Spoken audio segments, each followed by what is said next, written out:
kakainin ko po yung aking pusa. Ito po yung kanin.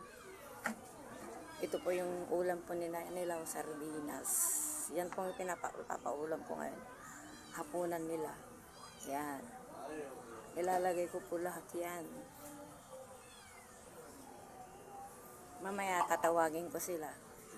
Himay-himayin ko po. Himay-himay. Ay. Pag nahihimay po yan, tsaka po sila tatawagin. Ayan. Hihimayin ko po. Ayun o, naririnig po ninyo yung ano na pusa. Ayan. Ilalagay ko ngayon dito. Bali apat pati yung nanay.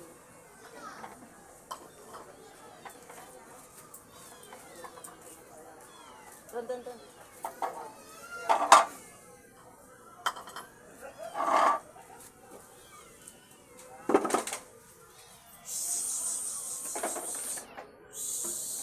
Doon, dali, kain tayo doon.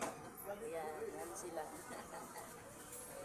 Ganyan sila pag nagugutom sila, nagtatakbuhan sila. Ayan. Uy, pati yan. Ayan. Ayan, yan ang kakainin nila. Ito naman yung pinakatubig nila. Ito. Ito yung nakain nila. Linis. Yung nanay, ayan.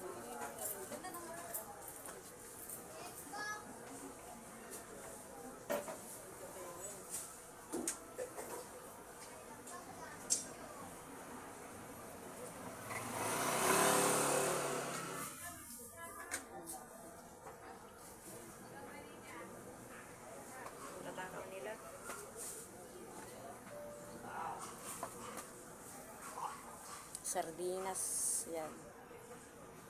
Isang buong ganun, 4 silang kakain. Ayan yung yan, sarap ng kain nila. Parang tao din. Pagkatapos nilang kumain, pag uminom sila, dududo pa yan bago sila, pagkatapos kumain, dududo pa yan, dididi sila sa nanay nila. Then, after na dididi na sila, ipapasok ko na sa gate, sa kulungan nila. Mga 8, ganyan. Kinakausap ko sila na matulog na. Pagkatapos yan, pagkatapos kumain yan.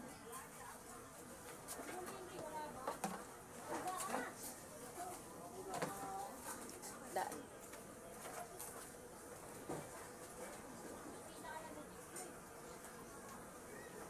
Ano na, sabi mo, bibigay mo. Ito, liyan ka na naman. Isa ka naman kita. Wala ka na naman.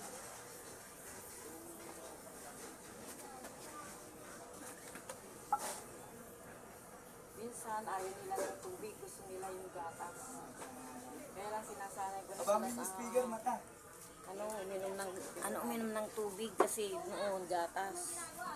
Pag nakikita nila na yung tubig na yun, minsan ayaw nilang inumin. Pag nakita nilang puti, nagtitimpla ako ng gatas, yun iinumin nila. Ayan o. Nakakatuwang tignan, di ba? Natutuwa ako, minsan pinagsasabihan ko, lalo na yung puti ang, yung puti ang yun. Pinapalo ko yung niya, yung pit niya, masyado siyang malikot.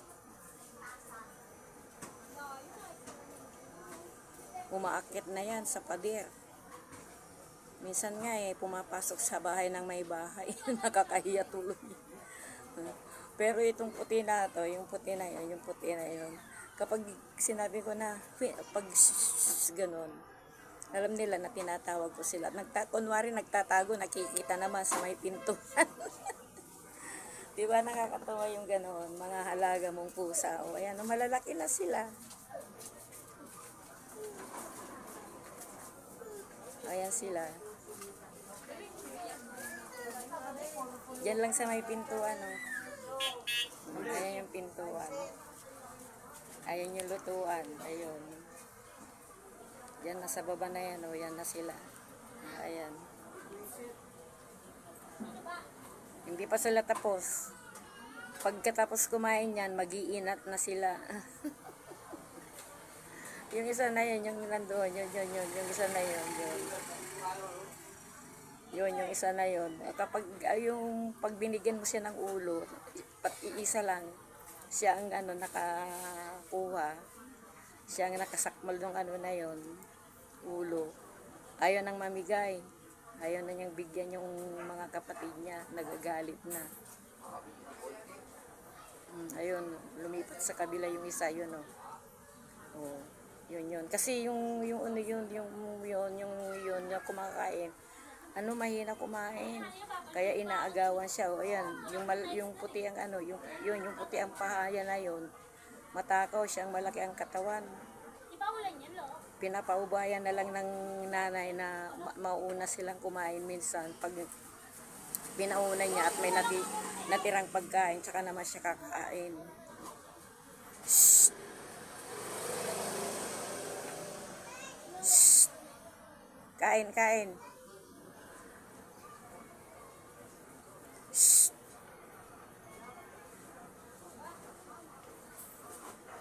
Hindi pa ubos, oh. Sinisimot-simot nila. Yung puti na yan, pagkatapos kumain, nag-iinak yan. Yan, katapos na. Nagugutom sila, ayan, no. Oh, wala na yung nanay. Nag-placing na yung nanay dito sa silong. Pagkatapos kumain ng mga yan, magdududo sila pag hindi nila iinumin yun. Yung tubig na yun na nandun sa sulong. Ayaw nila, oh, ayun. O, tapos na sila. See you in my next video. Please subscribe, like, and share. Magandang gabi po sa ating lahat.